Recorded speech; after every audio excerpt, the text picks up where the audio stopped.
Bueno, Gustavo, estamos de regreso para continuar platicando. Terminamos la otra cápsula con el rollo de los árboles en la ciudad, ¿no? Ya estamos hablando un poco de la ciudad.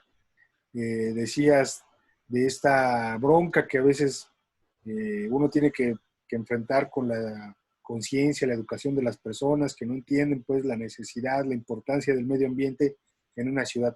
¿Cómo pensar una ciudad, Gustavo? ¿Cómo se planea una ciudad? ¿Qué hacer con una ciudad? Primero hay que entender el origen de la ciudad. O sea, la ciudad tiene una función fundamental. Muchas suceden, pero una es fundamental. Y es facilitar intercambios. O sea, somos como sociedad, nuestra evolución, después de andar cientos de miles de años vagando por el planeta, nuestro gran desarrollo viene en el momento en el que decidimos congregarnos en un punto y facilitar intercambios de conocimientos, de genes, ¿no? De riquezas, de excedentes productivos. Ese es el objetivo de la ciudad, ¿no? Y por Intercambio, eso es cooperación, exitosa. ¿no? Intercambio y cooperación, exacto. Y por eso la ciudad ha sido tan exitosa, porque como especie, si dejamos de lado todo el daño que hemos causado al ecosistema, la verdad es que como especie hemos prosperado. Pasamos de vivir 20 a 30, a 40, a 80 años hoy en día. Y para eso, pues hubo que incrementar nuestra nutrición de proteínas y carbohidratos en alguna etapa. Hubo que hacer intercambios genéticos y mezclarnos con otras tribus, con otros clanes, ¿no? Para no enfermarnos de enfermedades que tenían que ver con el sistema inmune. Y después tuvimos que juntar conocimiento para el otro gran salto que es el que realmente transforma eh, desde el punto de vista la longevidad de la población, que son las vacunas. El lavarse las manos fue un gran invento, aunque la gente ahorita no lo crea. En el siglo XIX la gente no se lavaba las manos, había epidemias de todo y te morías de todo. Y la segunda fase, que es con la que viene el gran boom a nivel de la humanidad y de las ciudades, viene con las vacunas y con la segunda era industrial, ¿no? Pero para que eso sucediera, los intercambios se daban en ciudades, ¿no? Las ciudades congregaban a la gente, y pues desde Grecia hasta la actualidad. Fíjense, a medida que tú tenías a la gente congregada, pues ahí está el principal y más importante valor de una ciudad, que no es físico, es tu capital humano. Las ciudades hoy en día, más allá de lo que uno ve como el esqueleto construido de la ciudad, su verdadera riqueza, su verdadero potencial es el capital humano. Y las ciudades inteligentes, eso es lo que se pelean. Acumular la mayor cantidad de capital humano para que los creativos, los médicos, los que te solucionan los problemas estén en tu ciudad, ¿no? Entonces, una ciudad hoy en día tiene que facilitar estos intercambios, esas cooperaciones. Ese es su objetivo. Entonces, en el momento que eso se interrumpe, las ciudades fracasan. No hay un índice, por ejemplo, que te permite de saber cuál es la salud de una ciudad viendo cuál es tu población inmigrante. O sea, si tú eres capaz de atraer inmigrantes, pero no solo cualquier inmigrante, sino inmigrantes con alta calificación en sus áreas, quiere decir que tienes una ciudad saludable. Y eso eventualmente viene en lo que platicábamos antes, una población más culta, más interesada por su ecosistema, más interesada por su territorio, y entonces tienes una ciudad con innovación, con ideas. O sea, la innovación no es una declaración, la innovación se construye, y para construir innovación necesitas construir el caldo de cultivo donde eso pasa. Entonces, por ahí va la onda, ¿no? Por ahí va Oye, la... y un urbanista, ¿cómo planea entonces una ciudad así en términos, pues yo diría como cualitativos, ¿no? Pues tomas esos valores, o sea, todo este discurso que te digo lo vuelves valores, ¿no? Valor ambiental, la seguridad, el confort, la economía, el intercambio, y tratas de proyectar esos valores en la calle. O sea, una ciudad, por ejemplo, que tiene unas banquetas donde la gente no puede salir a caminar, pues no es una ciudad que facilite el intercambio de nada, ¿no? O sea, es una ciudad que complica esos intercambios. Una ciudad donde no puedes cruzar la calle de forma segura, pues no va a traer el tipo de joven creativo o de familia creativa que tú quieres tener como capital humano. O sea, hay una ciudad que sí les ofrezca eso. Una ciudad donde está llena de puntos oscuros porque no hay luminarias bien diseñadas, pues la gente no se va a venir a vivir a este barrio o a esta ciudad, van a buscar ciudades que les ofrezcan esas condiciones. Una Entonces, ciudad que no tenga acceso a bibliotecas, un barrio, digamos, con donde no esté lejana de claro, las bibliotecas, las pierde universidades, la agua. educación, el agua, es a lo que te refieres, pues, o sea, Exacto. Entonces, lo que tienes que hacer es tomar este sistema de valores y volverlo ahora sí un proyecto, una iniciativa, una acción que transforme la experiencia que tú tienes en lo público, en la calle, en el parque, en las áreas verdes. Y ok, normalmente esa transformación termina contaminando lo privado.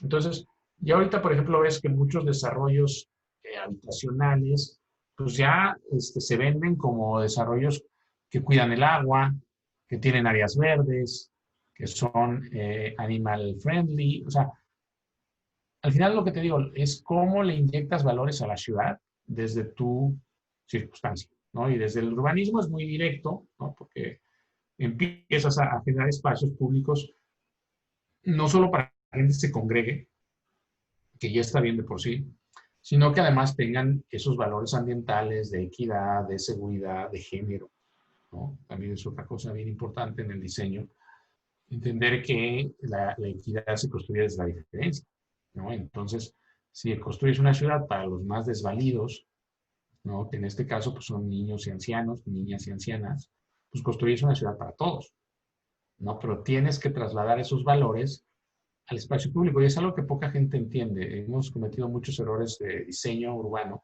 por hacer el copy-paste de otras ciudades sin entender el fondo de lo que estas ciudades analizaron y sí. transformaron.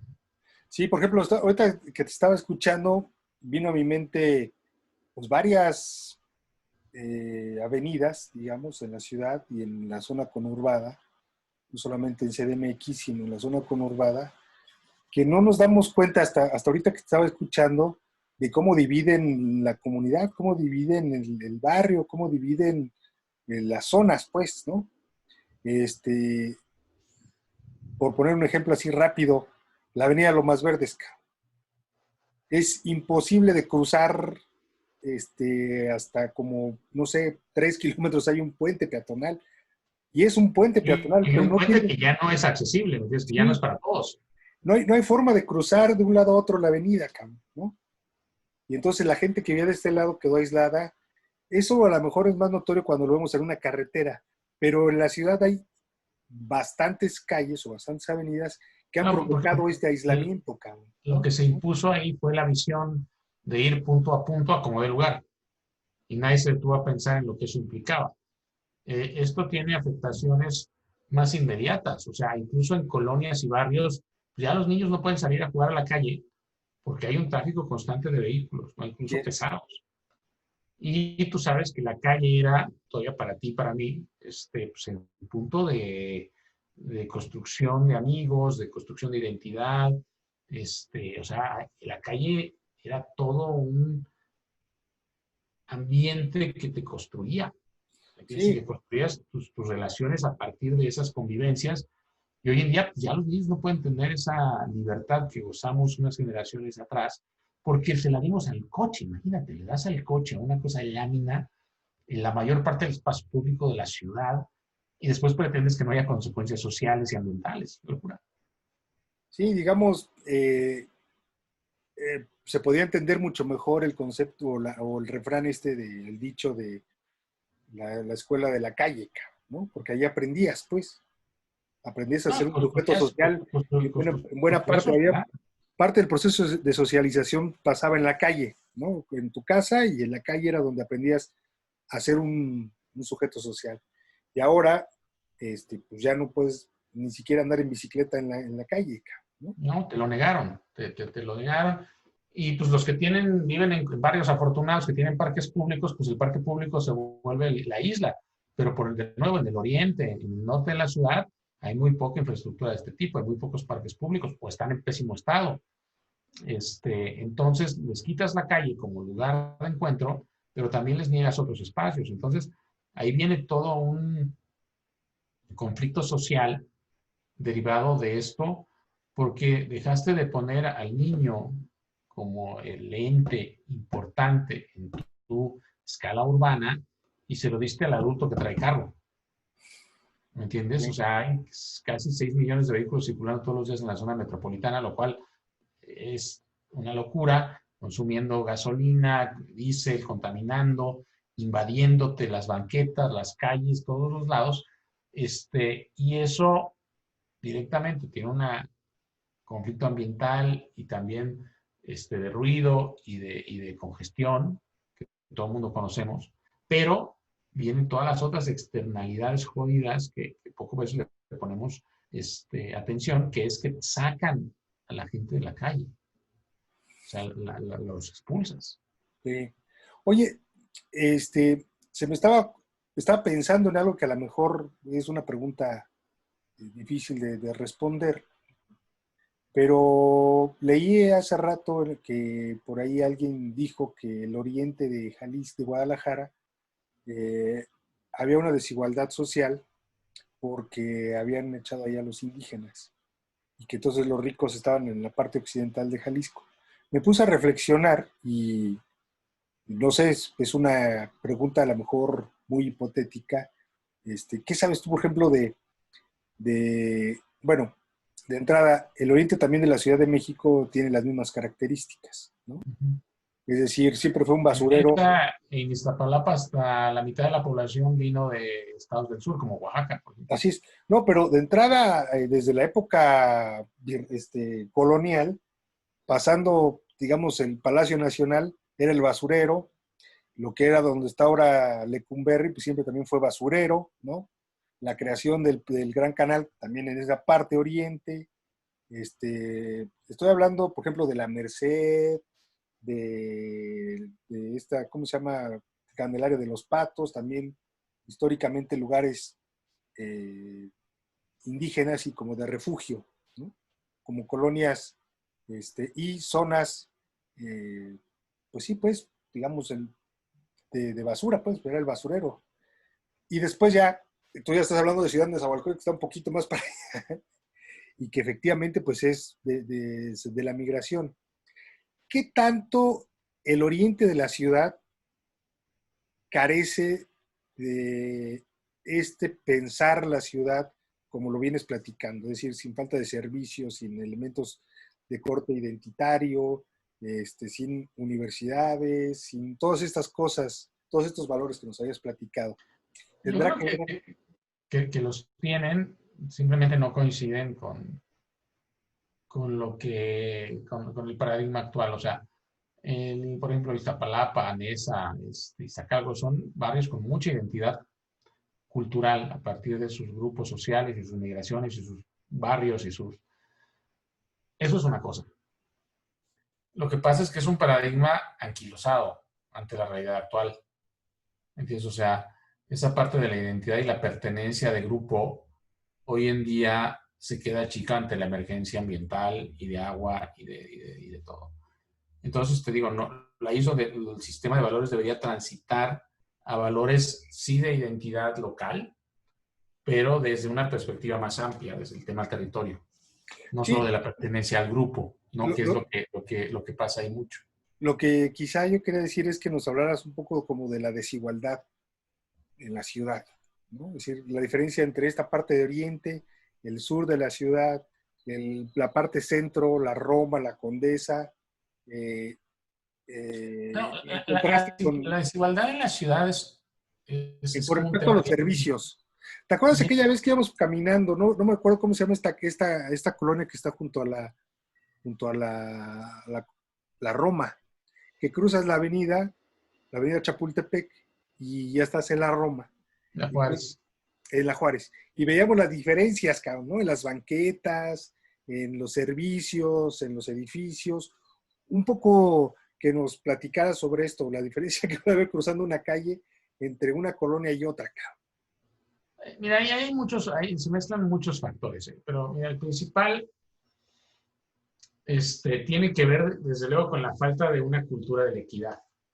¿Me entiendes? O sea, yo no sé cómo estén los datos hoy en día, pero hace 10 o 15 años, el 75% de la inversión pública se hacía en los barrios de alta plusvalía. Y todavía hace poco hicieron una reforma, por ejemplo, para que si tú construyes un edificio, no sé si lo sepas, tienes que pagar una medida de mitigación urbana, que es una acción en físico a la ciudad. Y antes se podía, por ejemplo, que si tú construías un edificio en Polanco, esa medida de mitigación la hicieras en Iztapalapa. A partir de la reforma de la Constitución de la Ciudad de México, en un acto de estupidez inaudita, ya no. Si tú construyes un edificio en Polanco, la medida de mitigación la tienes que hacer en Polanco o en esa zona. Entonces, con eso solamente generas más inequidad, porque la gente no se va a ir a invertir a Nezahualcóyotl, donde hace falta la infraestructura. Claro. La va a construir en Lomas Verdes o no sé, en estos Interlomas o donde sea, ¿me entiendes? Donde es de plusvalía. Entonces, la desigualdad se construye desde el desconocimiento del concepto de equidad. O sea, no se trata de que construyas en mesa plana para todos, ¿no? O sea, tienes que hacer mayores inversiones donde hay mayores necesidades y donde hay mayores desigualdades. Ok. Y ese es un tema de gobernanza. Por eso te decía que es como complejo, ¿no? Porque ahí es donde se articula un modelo político y un modelo social y un modelo de ciudad. Y por desgracia, en nuestras ciudades, no solo Ciudad de México, la equidad nunca ha sido como muy, ¿Considerada? muy considerada, muy tratada. Incluso lo vas a escuchar poco en el discurso de la función pública, que tú conoces bien porque has estado metido, pero te apuesto que lo has escuchado muy poco de la voz de políticos. Se ve todo esto de Iztapalapa y todo, como un tema asistencialista. Es como, pobrecitos, vamos a llevarles una banqueta o vamos a ponerles unos postes. Vamos a hacer. Entonces queda mucho el concepto porque nunca vas a terminar de resolver la situación de fondo, ¿entiendes? Que es la terrible inequidad que existe entre un lugar en la ciudad y otro, ¿entiendes? Entonces, ahí es donde tenemos que reflexionar. Es un tema bien complejo, pero es un tema muy que duele mucho, ¿no? Porque así ha sido.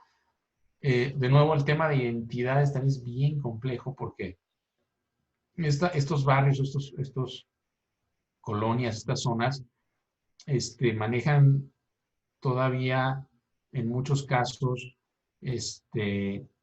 sentimientos territoriales muy de apropiación. O sea, y ahí vamos a entrar a otro tema que igual es que es un día platicamos, que es el tema de la participación ciudadana. ¿Entiendes? Okay. O sea, quieren que los consulten hasta para llevar servicios básicos. Y no, los servicios básicos no es algo que se consulta, como los derechos humanos tampoco se consultan. Sí, como todos los derechos, ¿no? O sea, tú no consultas a un barrio si quiere una escuela, la pones. No consultas si quiere el drenaje, lo pones. ¿Entiendes?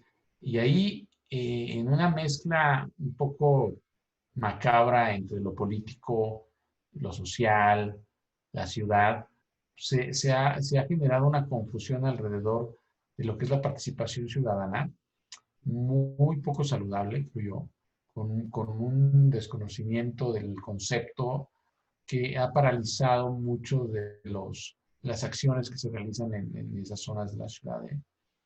Ahí es un tema caliente, porque te digo que es un tema al que hay que entrarle. Por ejemplo, no existe una metodología de participación ciudadana. No existe. La ley de participación ciudadana es súper mocha, no te describe los elementos.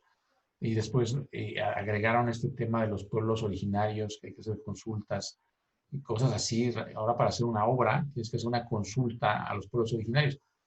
Sabrá Dios cómo delimitas quién es pueblo originario y quién es no, ¿me entiendes? O sea, por ejemplo, en barrios que se construyeron a base de pura inmigración, de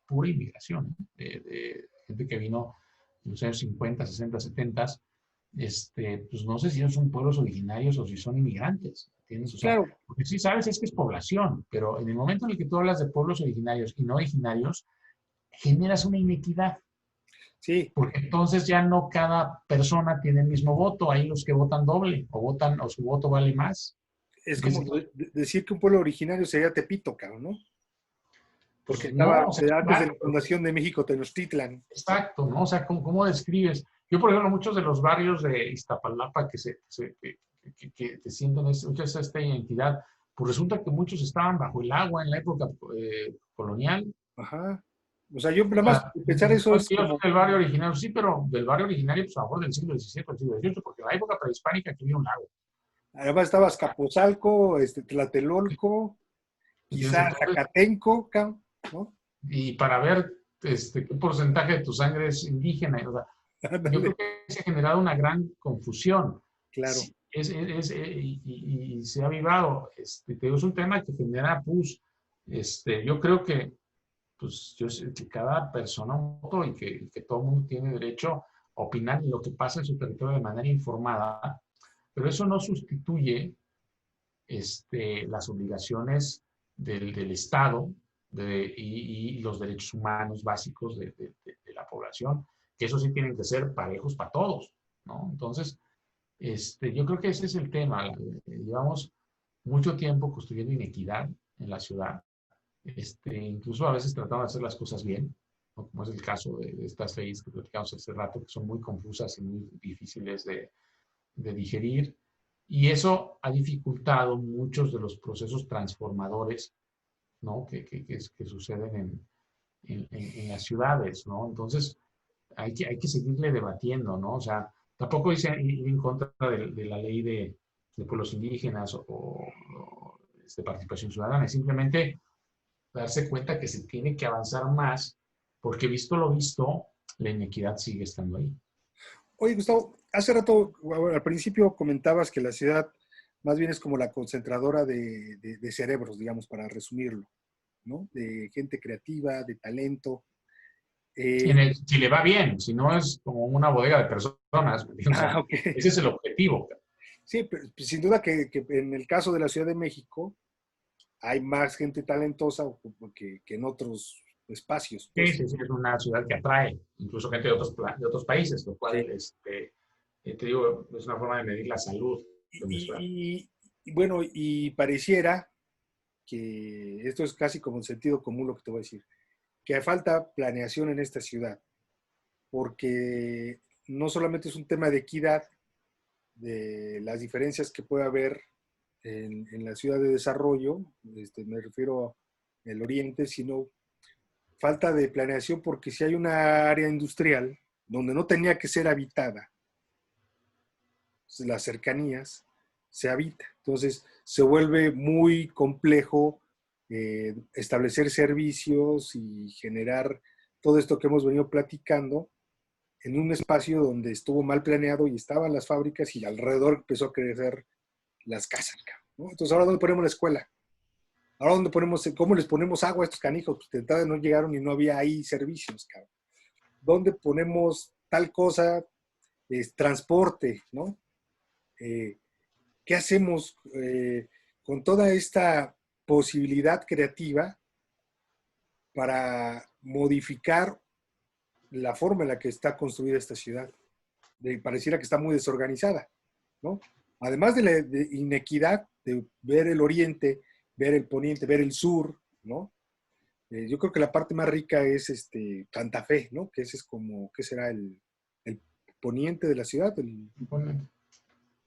Sí, sí, sí. Este, y dónde está construido Santa Fe, cabrón, en lo que era un basurero, ¿no? Que era, digamos, también como en el oriente, pero ahí estuvo planeado Bueno, tenías zonas boscosas y agua de calidad, que ya es una cosa que hace gran diferencia, ¿no? O sea, Ah, muy bien. Pero, ¿qué este, hacemos con todo este talento? ¿Se puede modificar la ciudad o ya no se puede modificar? no, desde luego, y se modifica todos los días. O sea, yo creo que aquí donde hemos fallado también, creo que es una ciudad, esta y en ciudad en la general en México, somos ciudades muy conservadoras. O sea, lo que te decía de que se tiene que generar el ambiente para que las ideas fluyan libremente y transformen. Por eso creo que lo que siguen faltando son instituciones y menos burocracia. Ok. O sea, tú sabes, si tú analizas, por ejemplo, cuánto tardas en crear una empresa en Londres, en Sydney, en México.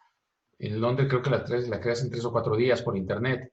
En Ciudad de México te tardas 4 meses y tienes que pasar por 20,000 trámites y en ese tema diste 3 o 4 mordidas. Eso está estudiado, ¿eh? O sea, Y ir físicamente y dejar la copia, la físicamente copia. y te van a hacer no sé qué. Y bueno, eso pasa en la Ciudad de México y en muchísimas ciudades.